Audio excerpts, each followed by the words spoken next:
Beaucoup de croyants imaginent que les attaques spirituelles se manifestent uniquement par des événements spectaculaires. Pourtant, les pièges les plus redoutables sont souvent silencieux, progressifs, presque imperceptibles. Comme il est écrit dans Pierre 5:8, votre adversaire le diable rôde comme un lion rugissant, cherchant qui il dévorera. Il ne se précipite pas. Il observe, il analyse, il attend la faille. Aujourd'hui, nous allons exposer avec lucidité les pièges les plus subtils et les plus dangereux, afin que votre discernement soit affermi et votre marche spirituelle protégée. Le premier piège est celui de la distraction. Il ne s'agit pas forcément d'un péché flagrant, mais d'un détournement progressif de l'attention. Passer des heures devant un match de football, enchaîner les compétitions européennes ou locales, suivre chaque analyse sportive avec passion, tout en négligeant son temps de prière. Consacrer davantage d'énergie au débat sur les performances d'un club qu'à la méditation des Écritures. S'absorber quotidiennement dans les réseaux sociaux, Facebook, TikTok, Instagram, jusqu'à perdre la notion du temps. Multiplier les vidéos courtes, les discussions virtuelles, les notifications incessantes, au point que l'esprit devient fragmenté, incapable de silence intérieur.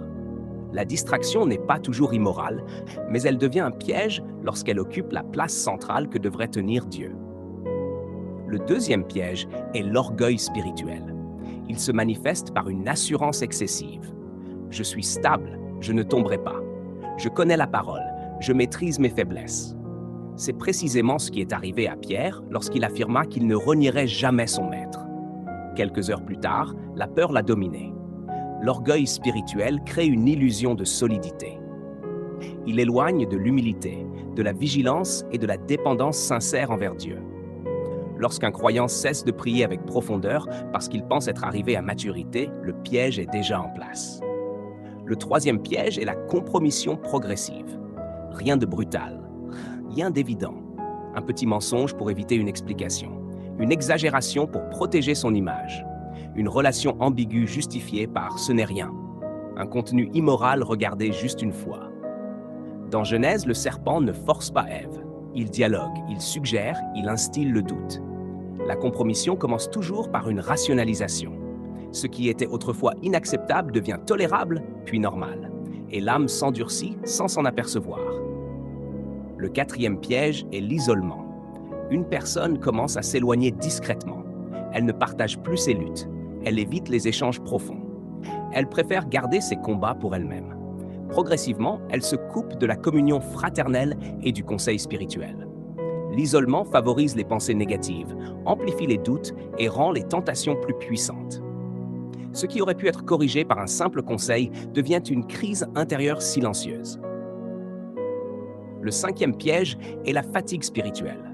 Après une période d'effort, de responsabilité ou d'épreuve, l'âme s'affaiblit. Le manque de repos, les déceptions répétées, les attentes non exaucées créent un terrain fragile. C'est dans le désert, après un jeûne intense, que Jésus fut tenté, comme le rapporte Matthieu chapitre 4. Lorsque l'on est épuisé, on devient plus vulnérable aux décisions précipitées, aux paroles impulsives et aux abandons temporaires qui peuvent avoir des conséquences durables.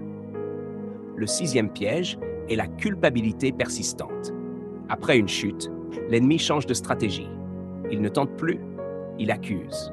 Il murmure que tout est perdu, que la grâce n'est plus accessible, que la faute est irréparable. Cette voix cherche à éloigner du pardon et à maintenir dans la honte. Pourtant, Dieu relève celui qui revient avec sincérité. La condamnation permanente n'est pas divine. Elle est une stratégie pour empêcher la restauration. Enfin, le piège de la fausse prospérité. Certaines opportunités semblent brillantes. Argent rapide, reconnaissance immédiate, promotion obtenue par des compromis discrets. Tout paraît favorable, mais le cœur n'est plus aligné avec la vérité. Le succès obtenu au prix de l'intégrité devient une chaîne invisible. Ce qui semblait être une bénédiction se transforme en poids intérieur.